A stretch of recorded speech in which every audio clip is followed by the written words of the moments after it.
most dangerous trucks on the road right here. We got ourselves a big truck race. We're done about 66, 67.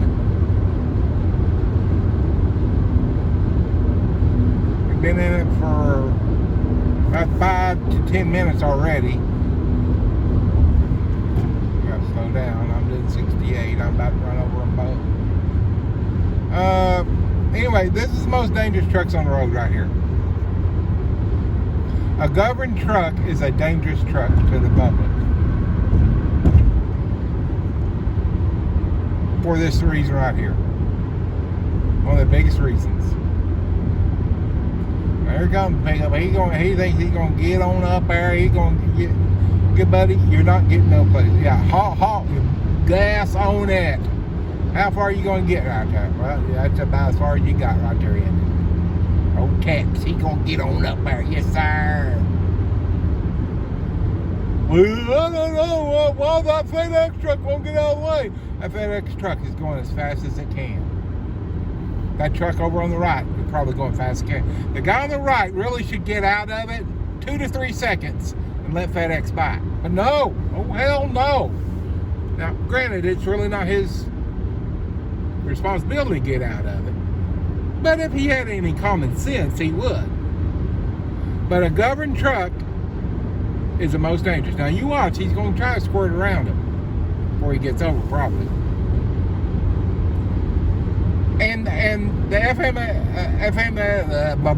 FMCSA is willing to put limiters on all trucks now. You get stuff like this right here, big truck race, and as a driver, it wears you out trying to make the damn thing go down the road. You got the crash safety. Oh, you get with 150 feet, it's going to pick up.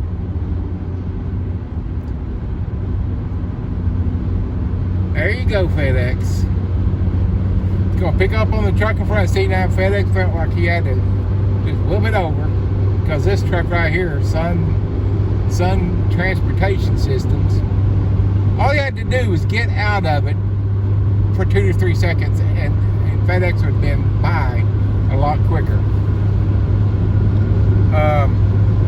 But these trucks are governed. And as a driver,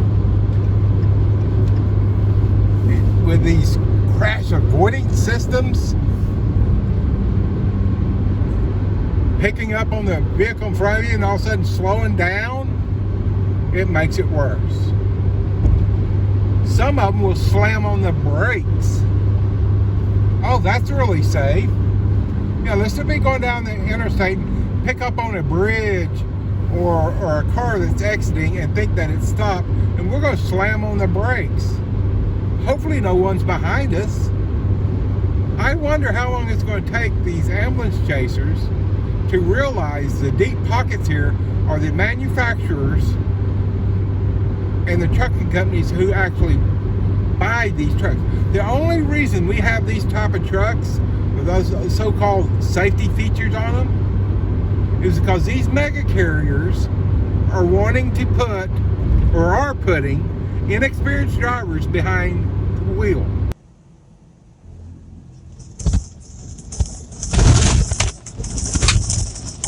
Harsh event detected.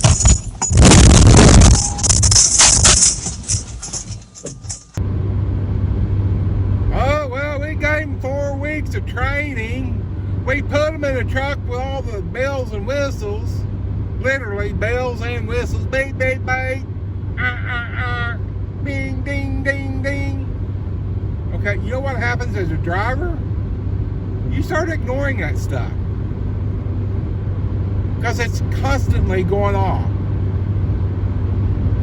Lane departure. Truck in front of you. I'm going to slam on the brakes.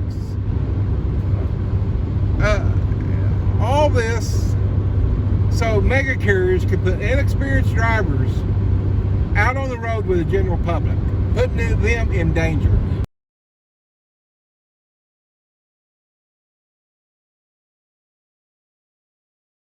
Because the general public has no idea how dangerous these trucks are. They think it's just a bunch of slow-ass truck drivers. And so what happens is, like back there, if you don't want your cruise control to lock onto the slower truck in front of you and slow you down 150 feet before you come up on this truck, you have to get over in the left lane. Then what happens? Everybody tries to squirts by on the right. And some of them, why did I know this? Yes, sir. Everybody just get over right there. Right lane, close ahead. Good old Illinois. So then you get where your distance is, but there'll still be people trying to squirt in because they just don't want to get caught behind them slow-ass truck drivers, not knowing that that truck driver is going as fast as that truck will allow them to go. But you got these companies think that's safe, just so they can put a few more warm bodies in the seat. I'm sorry, if you cannot hire a truck driver or a person and train them to be a truck driver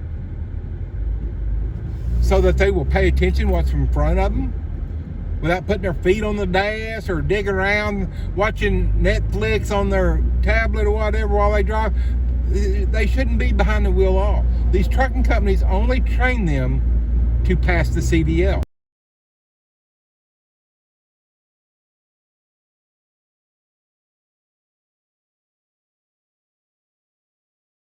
That's all they care about. And then they pressured manufacturers to put all these so-called safety devices in their trucks so that, if you put this thing where it will slam on the brakes when it senses something stopped in the road, well, sometimes it senses a bridge stopped in the road. Sometimes it senses a shadow stopped in the road or a leaf. Most dangerous trucks on the road, and these people need to be held responsible. These trucking companies need to be held responsible for buying and putting inexperienced drivers. I'm sorry, 4 to 6 weeks in a truck, you are not a truck driver. You might be able to steer it down the road, still doesn't make you a truck driver. Come on, Illinois, what are you doing now? Oh, we got our portable road closed. Oh, Union right here. We walking down the road. What are we doing here? Are we putting them little, I don't know what they're doing. They don't know what they're doing. That's a hell of a time to do that, isn't it? Isn't it a hell of a time to do that? And I tell you what, probably cost the state and the federal government $200,000 to $300,000 a mile to do that here in Illinois. But hell, let's just stop traffic instead of doing that when there's no one out. Let's do it in the middle of the day when everybody's out. Okay, don't get me off on that rant. These are the most dangerous damn trucks on the road. And as a driver, it fatigues you more trying to get the damn thing to go down the road like it should. So it's not hitting the brakes and slowing down and, oh, good grief. It actually wears on you more. So now, instead of, that driver needs rest. No, he needs a truck that will go down he or she needs a truck that will go down the road without fighting the damn thing. Start making a video and everybody and their brother calls you. So if you're general public and you're out here and you see one of these trucks just farting around, chances are he's going as fast as he can. Especially if it's with a mega carrier. And some of them get so tired of their cruise control slowing them down all the time. They just lower the speed. But most of them are going as fast as they can go, and they become a rolling obstruction in the road. I'd give you a prime example. Super singles and all, about 63 mile an hour on the interstate. I delivered a truck from Texas to Pennsylvania. I can tell you the company, but you'd have to hunt for it. Set at 66 mile an hour on a cruise, 63 on the foot. And that's another thing. Why? How stupid do you have to be to set a truck to go slower on the foot than the cruise? Because if I come up on a truck on the cruise, I need to be able to step on the accelerator to get past it. If I'm doing 70 on the cruise and that's all I can do, and the truck in front of me is doing 69 and a half or 69 3/4, I need to be stepping on the accelerator to accelerate. Go faster. I know some of y'all with into manure degrees have to find out what that is, but still, I need to be able to go 73 or 74 to get around them in decent amount of time. It's just the stupidest thing. People, I tell you who come up with that. That's somebody got in a truck, probably wrecked it or hit crap, and the company goes, oh my gosh, the owner's brother or the supervisor's brother or the terminal manager's brother or brother-in-law is tearing truck up. Let's make him a safety coordinator in charge of ordering trucks. Okay, yeah, I'd get them out of trucks, start tearing stuff up. So now you got these people who were lousy truck drivers to begin with, in safety positions, in positions of ordering these trucks. Yo, that sounds like a good idea. Heck yeah. Oh, anyway.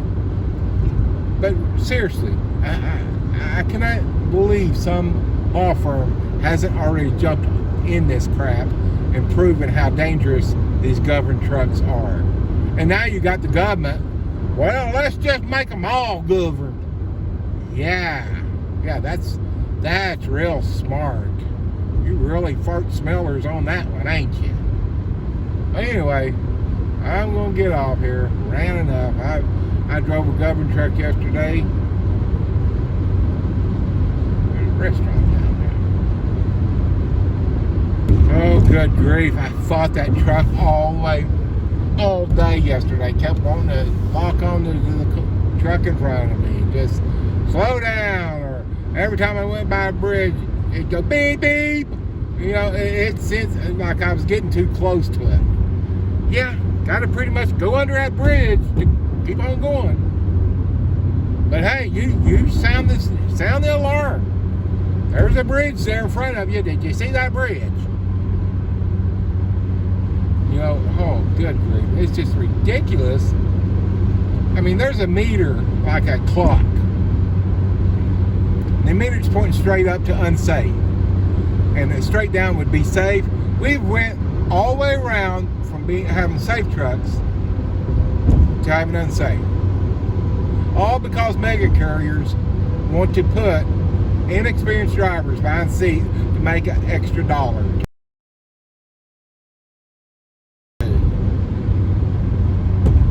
Okay, the way you make trucks safe is to put experienced drivers in the seat. Not some, well, hell, they want to put teenagers down this truck. Not some inexperienced drivers, never drove a truck, but he rode around with a train. Oh, this is the other thing. Let me go on, let me chase this squirrel.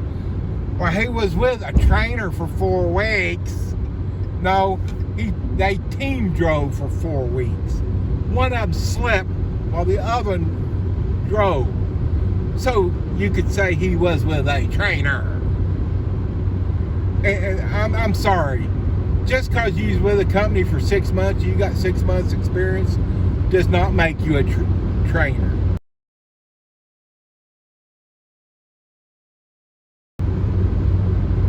A trainer should have at least 5 years of experience driving a tractor trailer, the type that they're going to train somebody on. Don't say, well, he's got 5 years of dry van experience. He'll make a good flatbed trainer.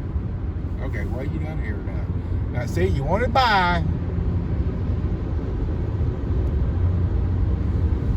See that all the time. Well, he's been with the company 6 months. He got out of our driving school 6 months ago. We're going to make him a trainer.